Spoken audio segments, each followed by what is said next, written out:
Right, so here we go. I haven't got scales here, so I'm doing a mixture of fine cut oats. So I'm going to do 2 cups of this. Ooh, more or less a cup. And I'm going to do 2 cups of the jumbo oats as well. See those? So you see the difference? I prefer the texture this gives. So I don't like to do it just with the fine oats, and I don't like to just do it with these oats. But you can do it, obviously, it's not a problem. I'll give that a good little mix. So this is going to be for tomorrow morning. I'm using almond milk here. So normally on the recipe it's like 500 mils for 250 grams of oats. This is a little bit more because I'm cooking for a group of 6, but one girl doesn't eat oats. So I'm having to eyeball this. So this is not the recipe that's written down here, but the recipe down below is perfect. But this one again, I've got no scales, so I'm just eyeballing it at the moment. But I mean, you can do the same as well. And if you find that the oats the next day are like clumped together, you just add a little bit more liquid and stir it until it's basically not clumped together.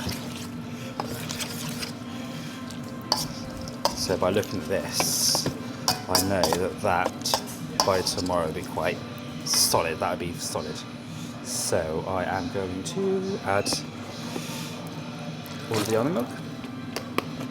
It's not the best one, admittedly, but that's what I can get my hands on. When you're getting your plant milks, always look for, actually my favourite is that organic soy milk. So it's just soy milk, water and salt, there's nothing else in it.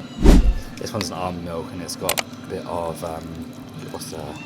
sunflower seed oil, which is not ideal. That's vanilla essence. Again, still in recipe, and this is having that wild honey that we've got from Koh Samui, which is delicious. There we go. So that is going to be our base, and then tomorrow we'll add some banana. Actually, put the matcha in now as well. I'm going to give matcha. So it's going to be banana and matcha. So I'm going to see that teaspoon. Probably get 2 of those.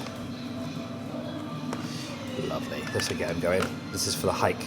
So we've got a nice slow release carbohydrate in the oats. We've got the banana. And then we're going to put some pistachios and stuff on top as well. So we've got a nice little fat sauce to slow down the absorption of all the sugar as well. So there's loads of different variations of birch you can make, which I've got in this list. That colour is so good. Look at that. It's brilliant. Right, so we'll just let that do its thing. And there we go. I'll see you in the next one. Good morning. So this is the morning after the night before, and so just testing for sweetness and texture. It's probably a tiny touch too thick, but I'll add a bit of milk later. So now we're going to add some ripe bananas. I just threw away a bit that was overripe, so I'm chopping this into little cubes, as you can see there. Let me know if that's too fast, so I can always slow it down. And then I'm adding some pumpkin seeds and then just a little splash of almond milk as well, just to loosen up a little bit. If it was just the fine oats, it would be quite set.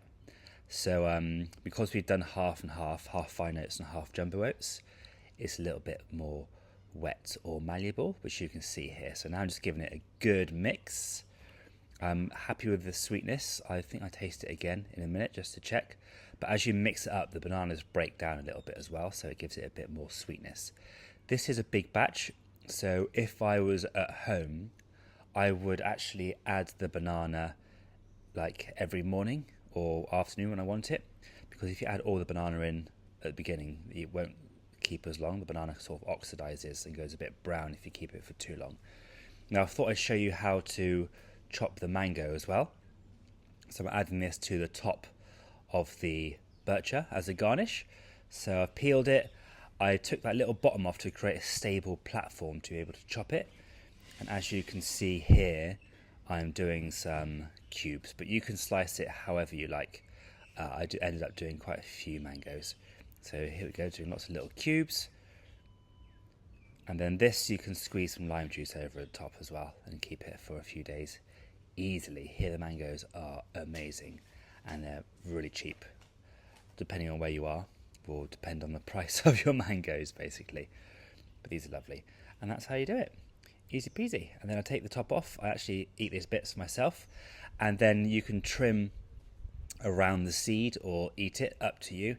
I tend to get all the fibres stuck in my teeth, so I normally just trim around it. I'll have a little sort of nibble on that later, to be honest. So I'm going to put it in my little bowl ready for later whilst I do some more. And there you go, that's your cube mango. And on top I also added some passion fruit and some chopped pistachios as well. See you next video. Hi guys, this is Ben. If you like this recipe and want to learn more, hit the link to my Skool community below and I'll see you there.